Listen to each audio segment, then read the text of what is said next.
込めた焼酎を僕は片手に持っている濡れた君のいる場所へ足を早め向かっている焦る心をせかしただけとどまる気配もなく進んでゆく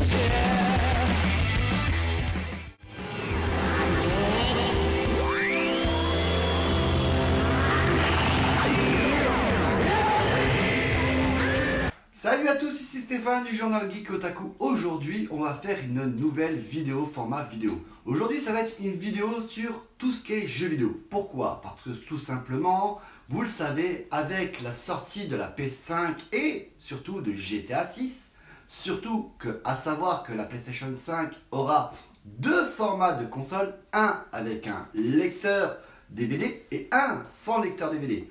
Avec des prix bien entendu différents, surtout que la PlayStation 5 n'aura plus de temps de chargement, à ce qui paraît. Après, c'est à voir. Et aujourd'hui, ça va être une vidéo sur les jeux vidéo. Alors, autant il va y avoir des perles, autant des jeux vidéo qui sont déjà sortis, mais autant j'ai trouvé quelques petits jeux what the fuck. Et franchement, quand vous allez voir les jeux what the fuck, vous allez vous dire, mais pourquoi c'est sorti en jeu réel et non en jeu téléchargeable? Allez, c'est parti. Et maintenant, on va commencer avec le jeu Last of Us Partie 2, sorti le 19 juin 2020, 5 ans après le premier opus que d'ailleurs je trouvais beaucoup plus difficile, que ça soit par rapport à tuer les monstres, chose de genre là, le jeu, on était vraiment dedans, chose de genre là, alors que le deuxième, je trouve qu'il est beaucoup plus facile. Voici à quoi ressemble, franchement, le jeu, graphiquement, c'est une pure tuerie. La jouabilité, on est dedans. Par contre, la difficulté, c'est beaucoup trop facile à mon goût. Tuer les monstres, franchement, on arrive derrière et vas-y, c'est bon, on le tue. Alors que dans le premier, il faut aller créer certaines armes, choses de genre là, il faut avoir certains matériels. Je sais pas, le deuxième, je trouve beaucoup trop facile. Et là, ça va être Ellie qui va devoir se battre pour pouvoir se venger. Et franchement, j'ai l'impression qu'elle va devenir de beaucoup moins gentille que dans le premier opus. C'est moi qui vous le dis. Allez, on passe au suivant. Voilà, maintenant on va parler d'une licence qui a eu pas mal par rapport au manga. Il y a eu pas mal de licences jeux vidéo, notamment le Fatal Bullet. Je parle bien entendu du jeu SAO Alicization qui est sorti le 10 juillet, où on va se retrouver dans le monde d'Underworld, de l'arc, bien entendu, du même nom que le jeu. Attention au gros spoil du manga, parce qu'il y a certaines cinématiques qui vont vous spoiler par rapport à certains personnages de ce dit manga. La difficulté du jeu est tellement que, en fait, si vous combattez un ennemi, ne serait-ce qu'un niveau au-dessus, je vous souhaite bonne merde. Alors, si jamais la difficulté que j'ai vue, c'est la difficulté normale, imaginez ce que ça peut donner en difficile. Parce que franchement, le jeu, graphiquement, il est génial. La jouabilité a l'air assez facile à prendre en main. Graphiquement, il n'y a rien à redire. Même si je trouve qu'ils auraient dû peut-être ajouter plus de personnages, mettre moins de quêtes, parce que niveau des quêtes, ils y sont allés. Si vous vous dites que le jeu, vous pouvez le terminer en 100 heures, vous rêvez. Mais un monde énorme. Le jeu, il a l'air d'être tellement complet qu'ils en ont peut-être même trop fait. Après, c'est par rapport à la difficulté, j'espère vraiment que ce que j'ai vu, c'est pas la difficulté normale, parce que quand je vous dis qu'un ennemi, juste un niveau plus loin, ben le combat dure très longtemps, voire vous êtes en mode game over. Voilà, allez, on va passer au suivant maintenant. Et maintenant, je vais vous parler d'un jeu qui me fait penser fortement à Nioh. Sachez d'ailleurs qu'il y a le jeu Nioh 2 qui est sorti. Pourquoi je vous parle de Nioh? Parce que tout simplement dans le jeu Nioh, il n'y avait pas de système de cartes qui faisait qu'on se perdait beaucoup. Alors que dans le jeu Ghost of Tsushima, il y a bien un système de cartes. Le jeu, graphiquement, génial. Un jeu d'action au Japon qui respecte fortement l'histoire de ce pays. Open world. Imaginez avec un système de cartes, mission principale, mission secondaire, avec des graphismes génialissimes. Franchement, je regrette fortement de ne pas me l'être acheté au Micromania. Car, pourquoi je parle Micromania? Car sachez que certains jeux ont des promos qui durent sur une date bien précise. Ça veut dire par exemple du 1er juillet jusqu'au 15 juillet. Et que si vous ramenez un jeu d'une liste bien précise, au lieu de l'avoir à 70 €, vous pourrez l'avoir à 30 €. Ce qui est très intéressant. Malheureusement, cette promo-là est terminée. Donc faites bien gaffe quand il y a des jeux qui peuvent vous intéresser, de regarder bien comme il faut sur internet, youtubeur et choses de ce genre-là, pour ne pas faire la même erreur que moi. En tout cas, moi je vous le recommande, ça a l'air d'être vraiment un merveilleux jeu. Allez, on passe au suivant. Et maintenant, je vais vous parler d'un jeu sorti en 1991 sur la Mega Drive. Rappelez-vous des jeux Street of Rage, des bons jeux de combat où on s'affrontait, qu'on était là. C'est moi le meilleur, non c'est moi, non c'est moi. Et ben le voici, le voilà, sorti le 24 juillet 2020, le jeu Street of Rage 4 Signature avec son style musical qu'on lui connaît bien. Un jeu pixel art au style comique avec 12 stages, un mode histoire, un mode défi, un mode PVP et un mode quête. Moi je vous le dis, ça donne envie de l'acheter, surtout qu'il coûte pas cher. Mais regardez-moi cela, regardez-moi la gueule du jeu. J'ai vraiment envie de l'avoir dans les mains. Et sachez d'ailleurs que sur ma chaîne YouTube, La Passion Otaku, vous en ferez une vidéo de test de jeu, c'est sûr et certain. Alors rendez-vous sur ma deuxième chaîne YouTube.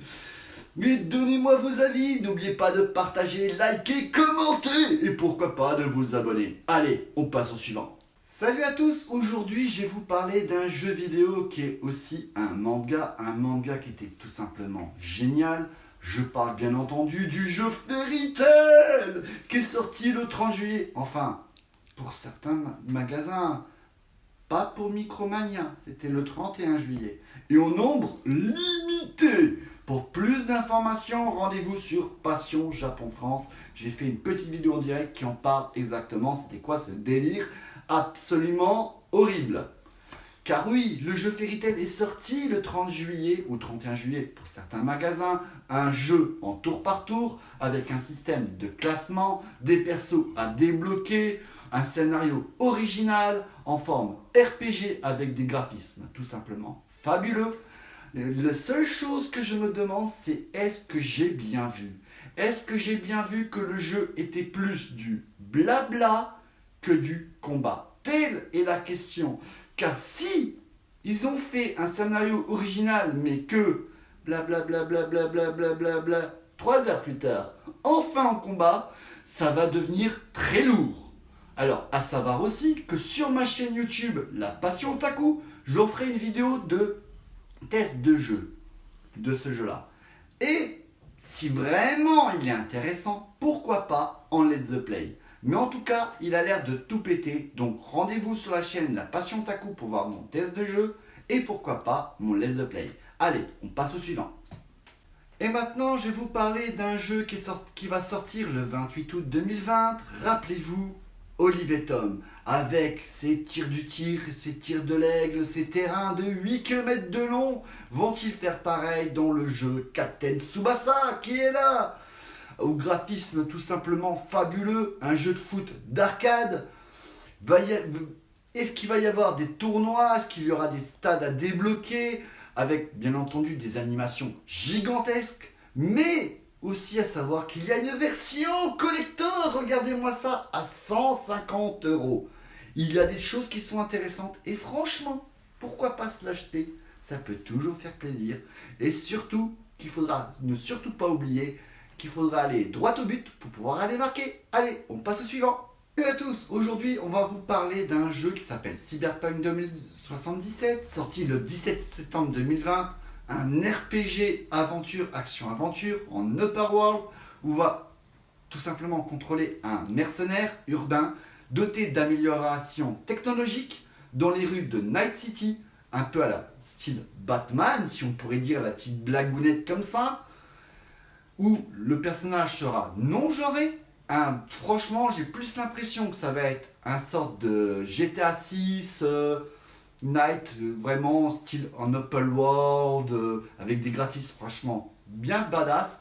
Je l'attends de l'avoir dans les mains, et si je l'ai dans les mains, je vous en fais une vidéo de test de jeu, parce que franchement celui-là, il a l'air de tout péter. Regardez-moi le jeu comment il est, je vous mets quand même un petit extrait, parce que franchement, Ça a l'air d'être une des petites perles du moment, pour moi en tout cas.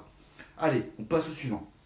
Et maintenant, on va parler d'un nouveau jeu qui me manquait fortement depuis la PlayStation 3, vu que je vous parle de Tony Hawk 1 et 2 réunis sur PlayStation 4, qui sort le 4 septembre 2020, va pouvoir créer son propre skatepark, mais aussi son skater. Imaginez avec la musique qui lui est mis, un jeu beaucoup plus dur qu'il n'y paraît, va pouvoir nous remettre dans cette ambiance qui m'avait manqué plus que fortement, avec ses planches, ses modes défis, son mode aventure, tant qu'on y est, pourquoi pas des nouveaux défis qui nous attendent dans ce jeu que franchement je vous dis, on va bien s'éclater dessus. Allez, on passe au suivant. Et on va continuer avec un jeu, rappelez-vous, Rock Band, Guitar Hero. Voici cette ovni, oui, il n'y a pas d'autre nom. En plus, ils osent sortir une version collector qui va sortir le 25 août 2020. Le jeu s'appelle No Straight Roads. Un jeu d'action-aventure sur la musique rock indé. Bien entendu, rock indépendant. Sauf que graphiquement, ça fait très peur. Franchement, quand j'ai vu l'extrait du jeu, mes yeux ont vomi du sang et je me suis senti très mal. Alors, peut-être que c'est moi qui me fais des idées, mais quand je vois de la merde, quand ça sent la merde, c'est que c'est de la merde. Et là, ça a l'air d'être le cas. Parce que dans le jeu, vous allez devoir, avec cette musique rock indépendante, reprendre le contrôle de Vinyl City. Je vous souhaite bonne chance et bon amusement sur un jeu qui n'a l'air pas du tout de valoir le coup. Allez, on passe au suivant. Et voici la suite, voici un jeu que vous attendez tous, un jeu qui va sûrement couler la licence Batman, car oui, c'était un jeu que j'aurais dû acheter, un jeu que vous allez vouloir courir dans tous les magasins possibles et imaginables pour le trouver, car oui, vous allez combattre le maléfique Plankton en slibard, un saut à l'élastique pour le battre. Je parle bien entendu d'un jeu remake de 2003. Je parle du jeu Bob l'éponge carré. Le voici, le voilà. On l'attendait tous. Et c'est sûr que maintenant, à cause de ce jeu, la licence Batman ne coulera jamais. Ça, c'est sûr. Allez, on passe au suivant. Et maintenant, je vais vous parler d'un jeu VR qui va sortir le 3 juillet, qui s'appelle Marvel Iron Man. Un jeu complet, pas une simple expérience comme on a l'habitude pour les jeux VR, mais vraiment un vrai jeu VR complet, du début à la fin, avec des systèmes de compétences, un système de gradation. On va pouvoir modifier l'armure d'Iron Man. Donc vraiment un bon jeu comme il faut. Et franchement, il a l'air de tout péter. C'est juste dommage que j'ai pas ce qu'il faut pour la VR. Mais franchement, pour ceux qui peuvent, n'hésitez pas. Franchement, là, vous allez ne pas le regretter. Allez, on passe au suivant. Rappelez-vous, je vous parlais de Marvel Iron Man. Iron Man, et ben là, vous allez pouvoir jouer avec beaucoup d'autres super-héros. Puisque le 1er septembre 2020 sort le Marvel Avenger. Il a l'air de tout péter. Et bien entendu, ce que vous voyez est le dernier jeu que je suis en train de vous parler. Car oui, la vidéo, on arrive à la fin. Mais ne vous inquiétez pas, d'autres vidéos vont arriver sur le journal Geek et Otaku. Ça va parler de manga, ça va parler de jeux vidéo, ça va parler de blind test et bien d'autres choses. N'hésitez pas à continuer à nous regarder. Franchement, ce jeu Marvel Avenger vaut largement le pet. On va pouvoir faire des systèmes de gradation, on va pouvoir jouer avec pas mal de super-héros, Hulk, Thor, choses de genre là, ça risque de largement valoir le coup. Moi, je l'attends de l'avoir dans les mains et pourquoi pas une petite vidéo de test de jeu. Allez, ciao ciao tout le monde et à bientôt pour une prochaine vidéo.